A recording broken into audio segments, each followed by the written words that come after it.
రైతు వేదన దురసరి కూలి పని చేసుకుంటున్న ఆ రైతన్న కార్మికులు దినసరి వస్తువులు పెరిగిన ధరలు మాకిచ్చే కూలి సరిపోలేదు రోజు దినసరిలో పనిచేసుకున్న కూలీలు ఆర్థికంగా యాజమాన్యాన్ని కూడా తిట్టుబట్టి ధరలు లేక కేంద్ర రాష్ట్ర ప్రభుత్వాలు రైతులపై సామాన్ల కూళ్లపై వివక్షత లేకుండా ప్రజల పాలన జరుగుతుందని దయచేసి కేంద్ర రాష్ట్ర ప్రభుత్వాలు ఒక రైతుకు న్యాయం చేయండి అని వేడుకుంటూ నిత్యవసర వస్తువుల ధరలు తగ్గించాలని ప్రభుత్వాలను కోరుకుంటూ పత్తి రైతుల కూలి రైతులు తెలుగు రాష్ట్రాల కోరికతో రేట్ పెంచాలనుకుంటాను.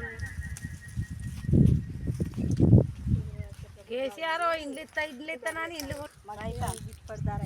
కేంద్ర రాష్ట్ర ప్రభుత్వాలు రైతులు పండించే పంటలకు గిట్టుబాటు ధర లేక కూలీలకే 300 ఇస్తే మాకేం మిగలట్లేదు. పంట కూడా అధికంగా వస్తలేదు, దిగుబడి రావట్లేదు. ఎన్ని పిండి బస్తాలకు అన్నిటికీ రేట్లు పెంచిన తర్వాత పంటకు రేటు పెంచుతలేరు. కూలీలకే 300 ఇచ్చిన తర్వాత మాకేం మిగులుతలేదు. రైతులకు గిట్టుబాటు ధర పెంచాలి. అంతేనా? రేట్లు అధికంగా ఉన్నాయి. ఈ కూలీ వేస్తే ధరలు నిత్యావసర వస్తువుల ధరలే మించిపోతాయి. ఈ కూలీ వాళ్ళకి సరిపోవట్లేదు. కూలీలను ఆదుకోవాలి ప్రభుత్వం, రైతులను ఆదుకోవాలి, గిట్టుబాటు ధరలు పెంచాలి. ఈ నిత్యావసర వస్తువుల గురించి చాలా తక్కువ చేయాలి ధరలు. కేంద్ర రాష్ట్ర ప్రభుత్వాలు రైతులను కూలీలను ఆదుకోవాలి. కామ్రేడ్ టీవీ న్యూస్ ద్వారా మేము తెలియజేస్తున్నాం.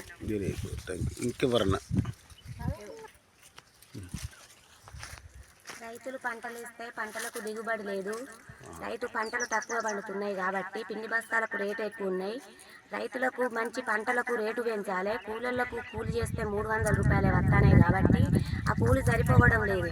కూలీలకు రేట్లు ఇంకా పెంచాలని ప్రభుత్వాన్ని నమోదిస్తున్నాము. రైతులకు పంటలకు అన్నిటికీ రేటు పెంచాలని ప్రభుత్వాన్ని ఆమోదిస్తున్నాము. అదే మన నిత్యావసర సరుకులకు రేట్లు ఎక్కువ ఉండడం వల్ల కూలి చేస్తే డబ్బులు కొనబోయి సరుకులు కొంటే ఏం సరిపోవడం లేవు కాబట్టి ఆ నిత్యావసర సరుకులకు రేట్లు తగ్గించాలని ప్రభుత్వాన్ని కోరుకుంటున్నాము.